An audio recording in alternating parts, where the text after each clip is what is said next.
Donc maintenant, on va étudier, voir s'il y a une corrélation entre le calibre et la masse. Donc première question, tracer le nuage de points. Donc sur le papier, donc ça c'est facile. Donc voilà notre nuage de points. Si jamais vous voulez faire la calculatrice, donc sur les Texas, donc seconde, graphe, j'affecte le premier. J'ai bien L1, L2, et après je fais graphe. Je vois rien. Donc comme je vois rien, seconde définition de table. Non, fenêtre. Fenêtre. X minimum, bah, ça va être ma valeur plus petite, le minimum pour la liste 1. Donc je peux très bien aller le rechercher ici, seconde liste. Je prends le minimum de ma liste L1. Minimum de la liste L1. Le maximum, bah, ça va être le maximum de ma liste L1. Donc je vais chercher mon maximum. Maximum de ma liste L1. Je fais pareil pour Y. Donc le minimum de la liste L2. Minimum de ma liste L2.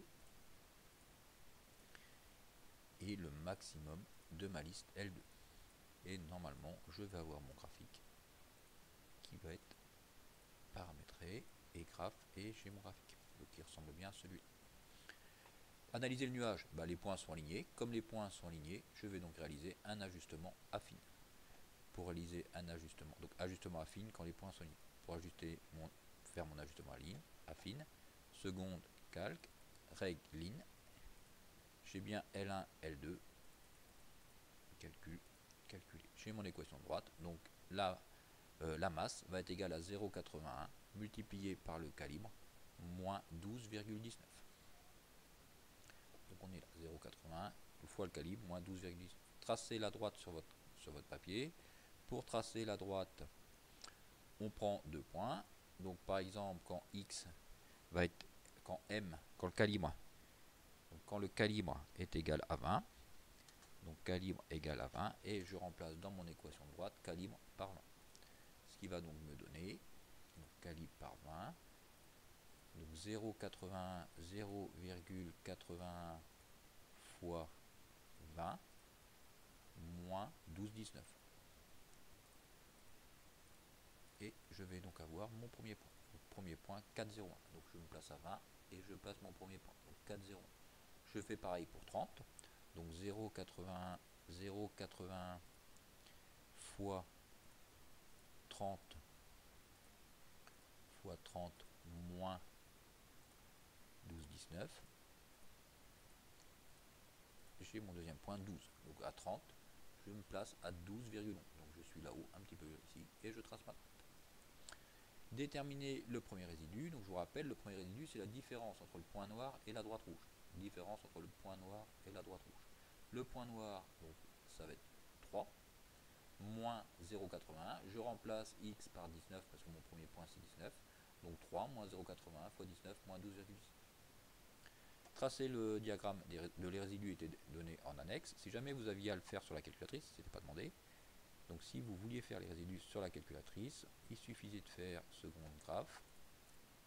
Et ici, moi je demande les résidus. Donc seconde liste et je demande les résidus. Voilà, graphe, évidemment je vois rien. Fenêtre, X, c'est bon. Et maintenant, Y minimum, eh ben, ça va être le minimum de mes résidus. Donc minimum de ma liste des résidus. Et Y maximum, et ben ça va être le maximum de ma liste des résidus. Donc seconde liste, maximum de ma liste des résidus. Max de ma liste des résidus. Et ça me donne donc mon graphique. Donc le graphique donnait quelque chose qui devait ressembler à ça. Donc on n'a que 8 points. Donc soit vous écrivez, donc la répartition est homogène, parce que j'ai des points un petit peu partout. Je peux valider le modèle. Soit vous êtes beaucoup plus sévère que moi, et là vous voyez qu'il y a 5 points en bas, 3 points en haut, et vous écrivez, le système n'est pas homogène, la répartition n'est pas homogène, je ne valide pas mon modèle. Si on ne valide pas le modèle, on va donc être obligé d'en trouver un autre. Donc le coefficient de détermination 0,99, donc ça c'était pas demandé dans cet exercice, mais ça peut, on pourra l'avoir. Donc le coefficient de corrélation, donc je vous rappelle, hein, on l'a ici, calculé, coefficient de corrélation 0,997, coefficient de détermination 0,99.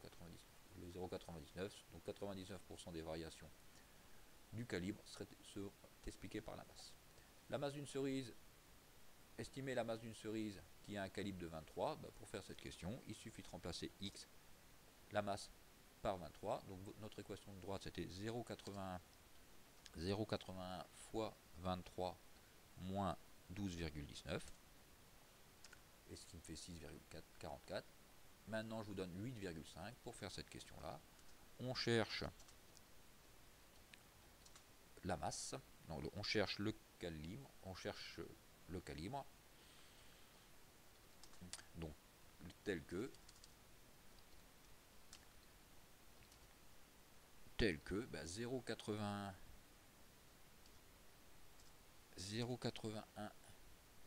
fois calibre moins 12,19 égale à 8,5. Et vous savez résoudre ce type d'équation.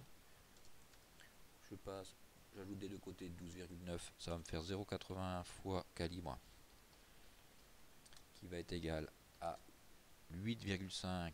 Donc j'ajoute des deux côtés 12,19, donc plus 12,19. Et pour avoir le calibre, je divise des deux côtés par 0,81.